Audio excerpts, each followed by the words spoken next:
Hey, it's Josh from 100 North Outdoors. Welcome back to freezer season, when outdoorsmen and women all over the country fill their freezers with wild game.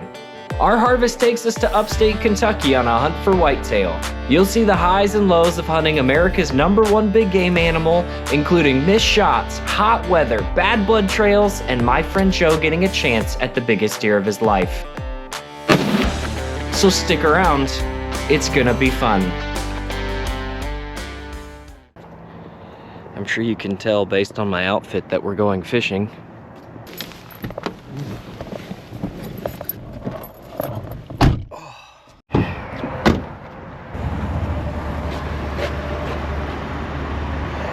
Yes!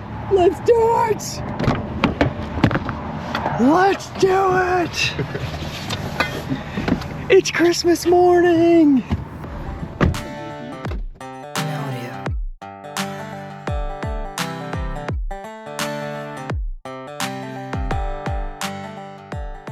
I'm here with my buddy Joe and my buddy Clark, who I don't think you can see at all, super dark, but we're here on Kentucky's opener on an awesome farm. We're gonna see what we can get into this morning. We're looking forward to it. This is kind of an annual tradition for us. So I think Clark's gonna go hunt on the ground and me and Joe are gonna go sit up high in a stand. So good luck. Let's get it. Let's go. We'll see you after.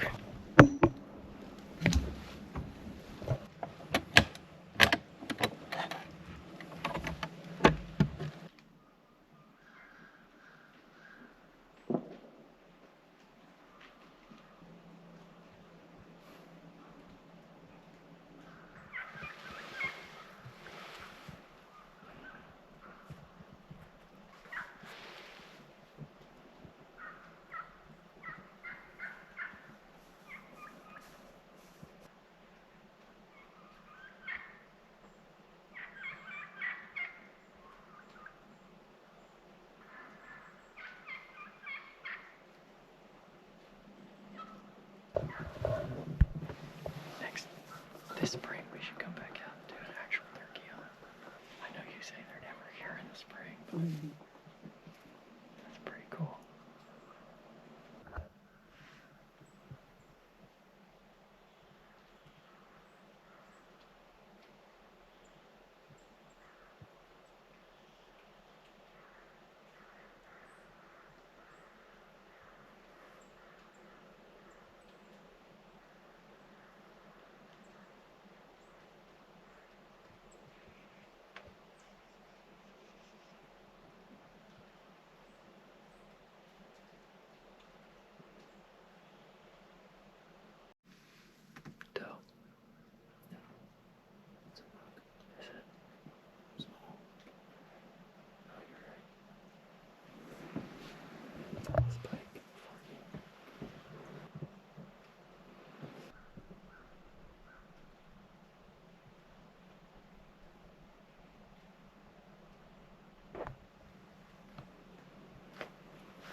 Holy smokes, dude.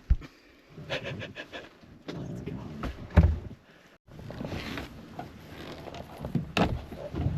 Okay. Yeah. Yep.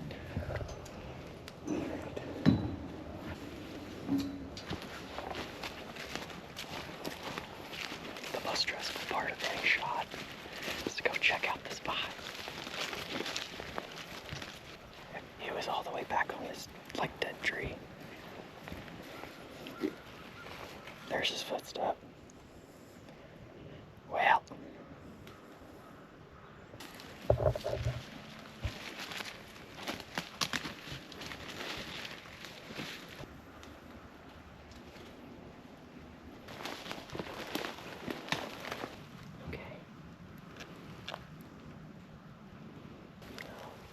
is though.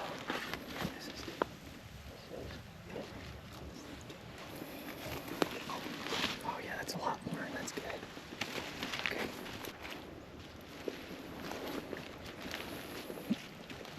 Oh, dude, he's down. You got him. That's awesome, man. That's awesome. That's so cool. That had me worried at the beginning. There's no blood at all. Now, something for you guys to know is Joe is extremely allergic to deer, like, and horses, and just like animal dander in general. So that's part of the reason I'm here, is I'm here to help him, because he will seriously like break out so hard if he touches this deer. But like, are you gonna do a grip and grin? Like, Oh, absolutely. Okay, you're gonna risk it for that. Oh, absolutely. Okay, cool. You risk it for the biscuit. Okay. Dude, look at that. Yeah, dude, that's a 10. It might be an 11. I think you got an 11, Joe. Yeah, it is.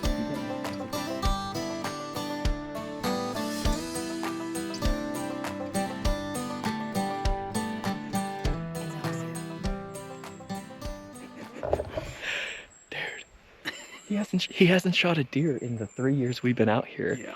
And the year I bring the camera, he bags out. What a crazy blood trail.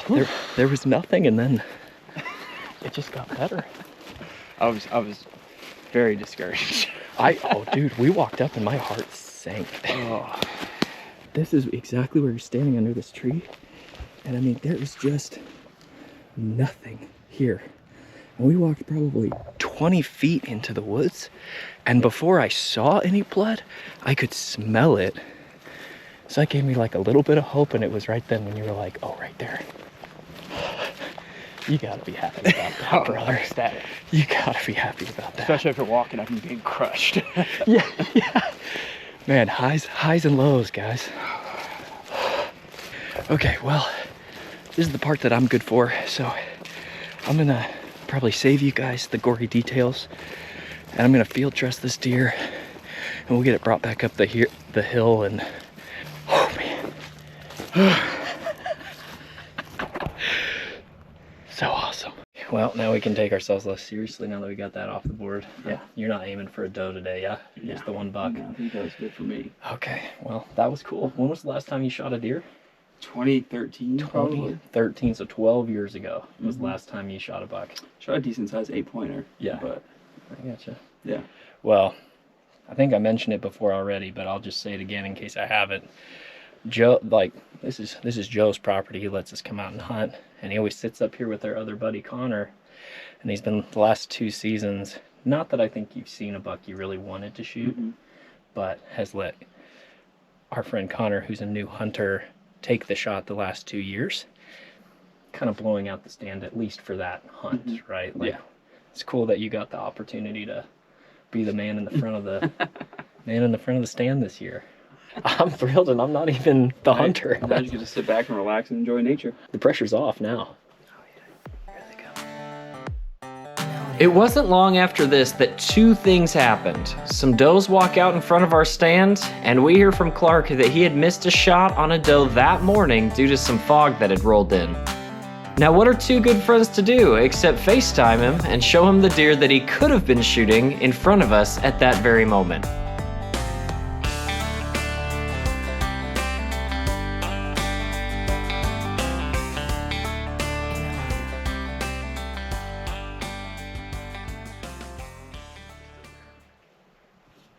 Clark's about to start walking. Clark, you better get off this phone call and keep hunting. That's because you're looking at your phone. Can you imagine you see a deer walk up behind Clark? There's, usually, like, right at, like, first light, and you can pull, like, you hear, like, shot. It wasn't like that this morning. It was not. It was really quiet. Just one shot. Everyone else was, man, it's too foggy. I can't shoot anything. Here, Clark. Oh!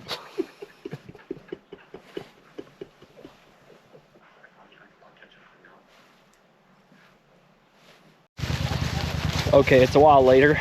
We climbed back up in the stand just to give everybody a chance to kind of finish out their hunt and not bother anybody, but now people are starting to climb down. You can see the ATV behind me of some of the other folks who hunt around here on this property, and so we're gonna come and retrieve this deer now. Yeah.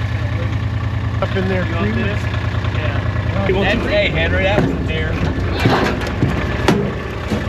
That's a nice one, Joseph.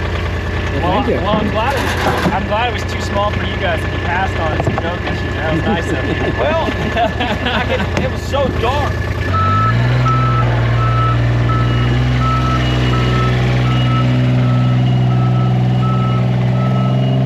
Tell you what, Joe, that beats dragging a deer up this hill. Yeah. Nice to have friends. It is. Actually, got mine from last year. Still over there. It's a nice buck. I'm just happy I could be there when he shot it.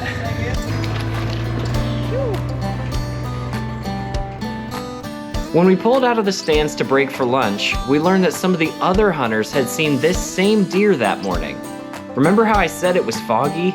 Well, here's what happened at their stand. Look how brown. Remember we kept talking about how brown he was? Mm-hmm. Hey, thank y'all for shooting at him. He blew at us twice. He came out. He came out and he looked at the gator and blew at the gator. Really? Yeah, and then He knew what that was all about. He's like, and he "This went ain't my about 10 first feet and deer." turned back around. And I'm going, should I shoot that?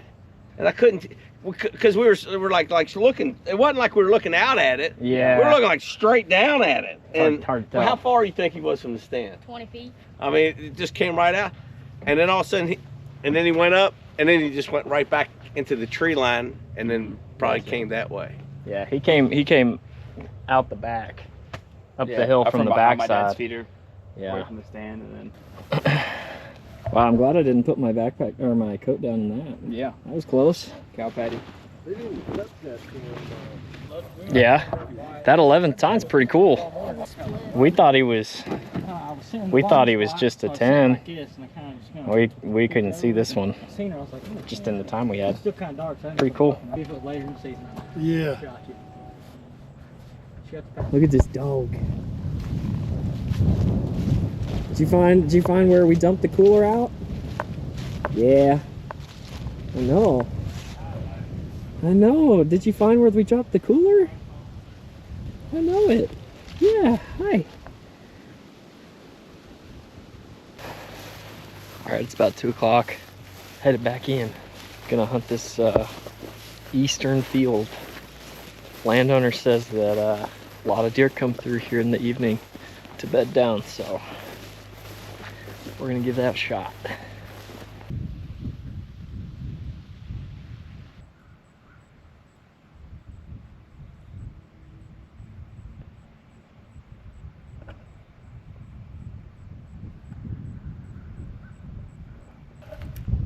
If nothing else, this is probably the most pleasant afternoon of hunting I've ever had. I've hunted through a lot of rain and cold. This is like, honestly, not very good deer weather, but very comfortable.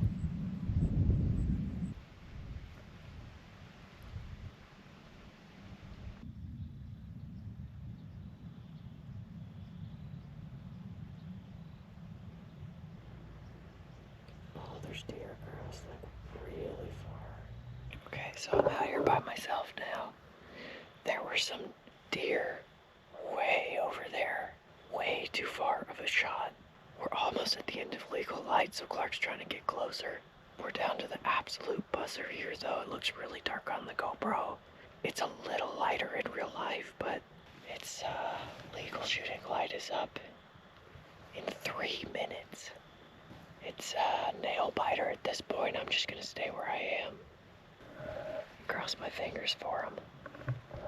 It's so warm, I just don't think the deer want to be on their feet very much during the day.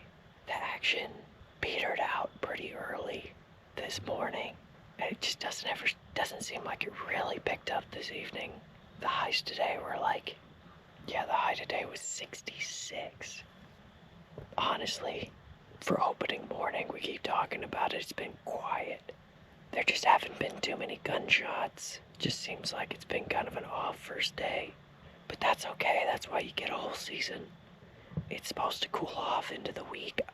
I won't necessarily be joining the rest of the week. I'll be back out here tomorrow. And we'll probably hunt the morning at this rate. Yeah, we're at the buzzer here, so I'm just gonna start packing up. Well, that was an exciting last few minutes. There were some deer. Did y'all see any? Oh yeah. Just Bunch of does. way down by the road. Oh, really? Yeah. Okay, well, I think we're done hunting. We're gonna come back and retrieve Joe's deer tomorrow, which is hung up. I think we're gonna come back and hunt tomorrow, and we'll see it early in the morning.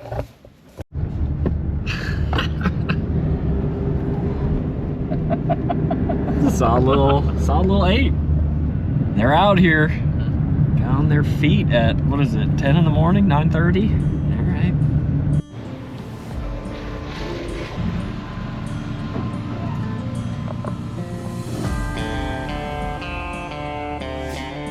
This hunt has marked the beginning of my whitetail season the last 3 years.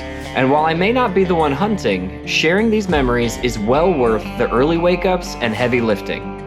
It's been a joy to watch my friends grow as hunters, and I'm honored to have been brought along as a mentor, a field dresser, and everything in between. Though it's unlikely, I hope you've enjoyed watching as much as Joe enjoyed harvesting this deer. So don't forget to subscribe, and we'll see you in the next video. Something happened last night at our hunt that I just learned I should just always hunt with Joe when we're out here, and because everything funny happens or exciting happens when Joe's hunting. So anyway, so we were hunting separate. We're hunting on the ground From the front field against what I thought was a turned off electric fence to keep some of the cows out from the neighbors' properties. And to be fair, it was turned off in the morning. Yep. And Clark was sitting in that exact same spot. Yep. Yeah. So I leaned. I thought I wasn't 100% sure the wires were turned off, so I leaned against the wooden post, which has rubber against to insulate all the wires. So I thought I was safe. Leaned up against it. I pulled my aluminum can drink out of my pocket, and as soon as I did that, it kicked me about 3 feet from the post, knocked my hat off, and shocked me pretty good. I felt like somebody sucker punched me in the back of the head. And it was about that time, we could see where Joe was hunting. We weren't looking over when that happened, but it's about this time that I look over and I can see Joe is crawling on hands and knees. His hat is off his head and he's crawling on his hands and knees across the hill. And Clark and I are like, what's he doing over there? Like, is he on a deer? Like, is he stalking something? Yeah, I was trying to remember what year it was to make sure all my limbs still worked and I just had feeling in my entire body. In retrospect, I put you in the binos and you did look a little lost. Like, I was crawling in a circle. You did. You kind of crawled like in a wide arc up the hill. Yeah, it's funny that now that we know you're okay. Yeah, in the moment, I probably would have been worried for you, but that was pretty funny.